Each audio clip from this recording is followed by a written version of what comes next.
Okay, so this is this unit 2, which is about introduction to online safety, and the objectives here are to understand the definition and context of cyberbullying. Now, what is cyberbullying? Do you have any idea what is cyberbullying? It's bullying through like online. Like making a fool of someone. Okay, Yeah. so generally we call it a bullying in our normal scenario. But if somebody is trying to make a fool of someone out of electronic gadgets or out of digital network or through the internet, so that is that comes into this category of cyberbullying. So maybe somebody is sending a message to somebody with email or maybe some WhatsApp or some other kind of instant messenger software or something, and they are trying to make a fool of someone. So that is cyberbullying. So how we should deal with cyberbullying and how to report this cyberbullying. So these are the things that we will discuss here, and then understand what makes certain types of information private or more sensitive than others. So we will also discuss about like which informations are private and which should be kept. We should ensure security to those informations. And again, we will discuss about how to gain an understanding of how to protect themselves online and appropriately use the internet. So, like everybody is using the internet, whether he's having a desktop or laptop or anybody having a mobile or iPhone, whatever. So, internet is available in every electronic devices nowadays. So, when we do browse internet, we have to take certain measures to make it more secure. So, we will discuss on them also here. So, the first thing here is what are the net etiquette. So they have basically combined two words. One is etiquette, that is what you should do and what you should not do. And when you are working on internet connection, when you are working uh, on accessing some server, some web server or email server, so what are the do's and don'ts that you have to follow? So that is the etiquette. So here they have chopped out some points. Like the first one is, do not spam forums, chat rooms, or social media sites with useless or repeated information. So I think you have heard this word called spam. Do you know what is a spam? Yeah. Uh, like certain mails that we receive in the inbox, they are called spam. So what type of mail are they? Do you know what is a spam mail? Do you have an email address? Yeah. So, do you check your email address regularly? Oh yeah. So, do you get spam mails in your email address? Yes. So, what basically spam mail and how it is different from normal email? Spam emails, basically they're just like they don't have any value. They're just you send them a lot of times. Correct.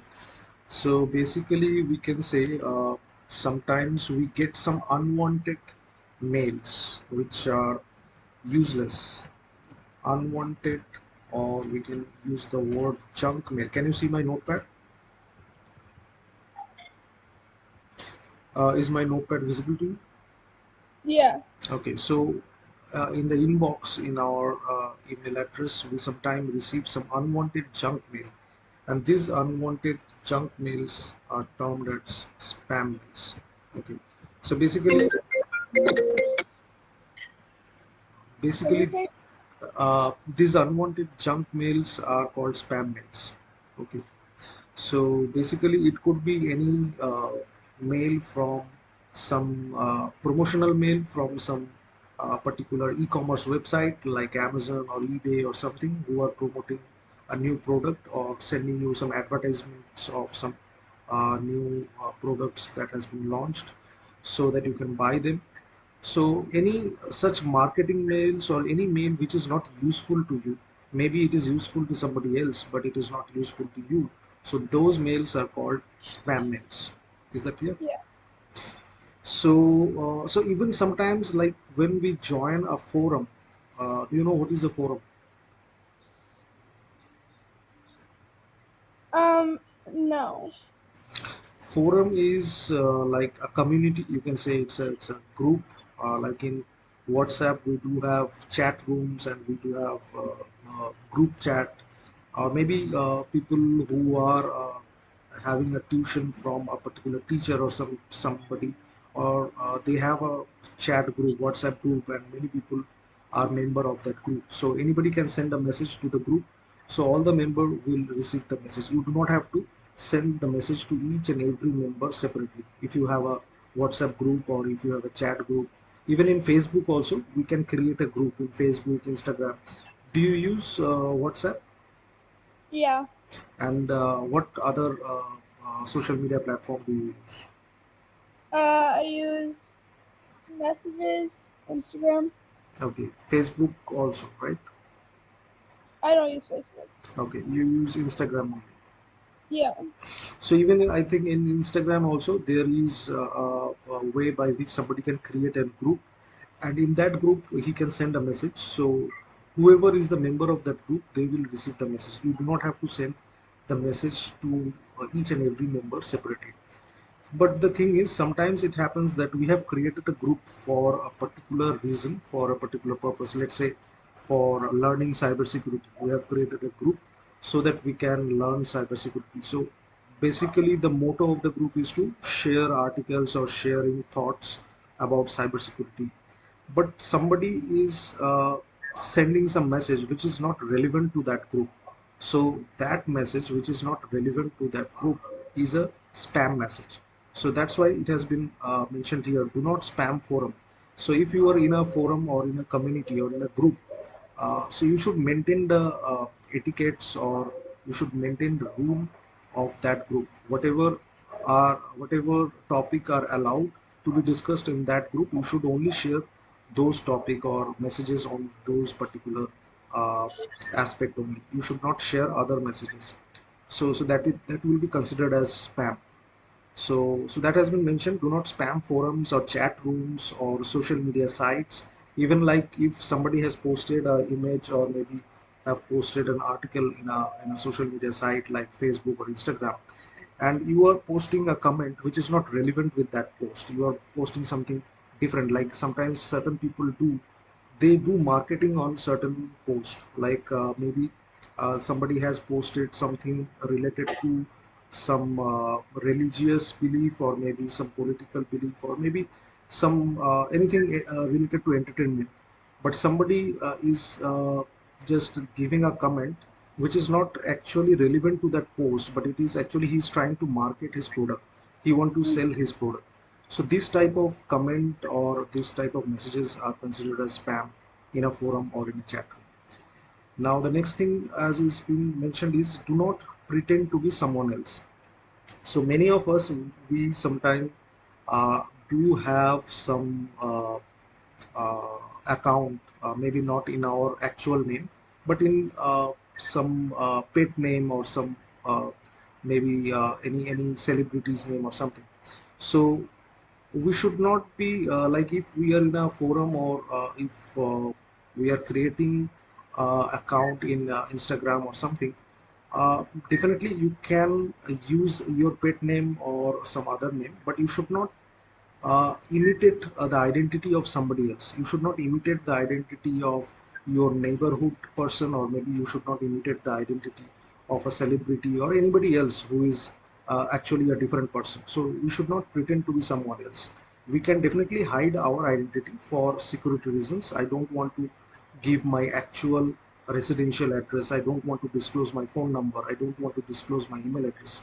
That is perfectly right. There is nothing wrong, but you should not pretend to be somebody else. You should not create an account in somebody else's behalf, and you should not pretend somebody else. So that is a no. And the third thing is, do not post or distribute illegal materials. So definitely there are certain materials like even in academic purpose also, we have many books and articles which are articles. Do you know what is a copyright book or copyright article? Have you heard of this word called copyright? Huh? Have you heard this word called copyright? Yeah. Do you know what is copyright?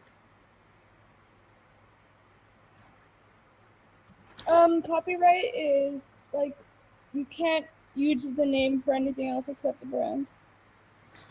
Basically, like anything which is being created or maybe has been developed by a person, and he has not given you the authority to share that article or to share that maybe software or maybe that book. He has personally given you that book for your own learning, but he has not authorized you to share it or distribute it uh, globally through the internet. So these type of items which are being created or developed by a certain person or maybe an organization, which is a copyright item, that means that person who has developed that software or who has developed that or who has written that book, so that belongs to him only. And if somebody need to share it to some other person, he should take an authorization from the original owner who has created that document or created that book or software, whatever it is. So if somebody doesn't take a proper authorization from the original owner of that item, and he shares that item which is being owned by somebody else, so that is illegal. So that's why it has been mentioned here that do not post or distribute any illegal material. If you do not know who is the owner of this book or this article, and if the article that you are sharing, it is property of a particular organization or maybe an individual, you should not share it without his prior consent. So that is illegal. And the fourth point here is do not use abusive or threatening language. So that is also very correct. We should not use any abusive or threatening language if we are in a forum. Even if we are not in a forum, we should not use such type of language online or in a online platform or social media platform. And the last one here it mentions is do not try to obtain personal info about someone. So when we are online, if I'm concerned about my personal details, I don't want to share my personal details. So I should also not try to obtain the personal information of the other person who is in the social media platform. So whoever in the community or in the group or maybe in the social media platform, we should not try to obtain their personal information like their email address, their phone number, or such thing. It could be just a generalized platform where we can communicate, we can have a chat, we can discuss on certain topics. So that's it. But we should not be trying to expose our personal information like social security number. Social security number is a very secured thing. We should not disclose social security number or personal mobile number or email address or maybe some financial details like bank account details or something. So these are some commonly accepted rules how to behave online. And the next thing is regarding cyberbullying. So bullying, as I mentioned, refers to any unwanted or aggressive behavior. Somebody who is trying to bully somebody, maybe he is trying to make a fool of someone, or maybe trying to behave aggressively to somebody else. So that is bullying. And cyberbullying refers to any bullying that takes place through the use of electronic technology. As I mentioned, that it could be through the maybe social media sites or maybe through an email or maybe some SMS message. So any type of electronic technology, if somebody is using to bully somebody else, so that type of bullying is categorized as cyberbullying. So the forms mentioned here is insulting text or emails. If somebody sends an insulting text, SMS text or WhatsApp text, whatever it is, or emails, or if somebody is spreading a rumor and he is spreading the rumor through email or maybe social networking sites. So this also belongs to cyberbullying. It belongs to the category of cyberbullying. And the third one is fake profiles. So as I mentioned that definitely we can hide our personal details. We have the right to hide our identity online, but we should not mimic or we should not just imitate somebody else identity. We should not copy somebody else identity. We can hide our identity, that's okay, but we should not imitate somebody's identity. So that we should not create fake profiles. So that is also a part of cyberbullying. And the fourth one, as mentioned, is embarrassing photos or videos. We should not post embarrassing photos or videos. And the other things are these cyberbullying can affect 29.2% of students every year, and the number is growing. So why is it harmful? Why it's harmful? Because definitely who is bullying somebody else, or maybe trying to bully a group of people. So he is anonymous because we cannot find out his actual identity, because he is using a fake identity, and through the fake identity maybe he's spreading some rumor through email or through social networking platform like Instagram or Facebook or WhatsApp or something.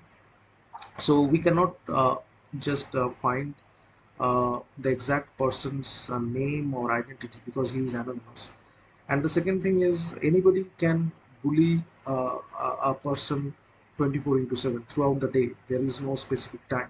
So that's why it is very harmful, and we should not encourage cyberbullying. We should not promote cyberbullying, and we should try to prevent cyberbullying.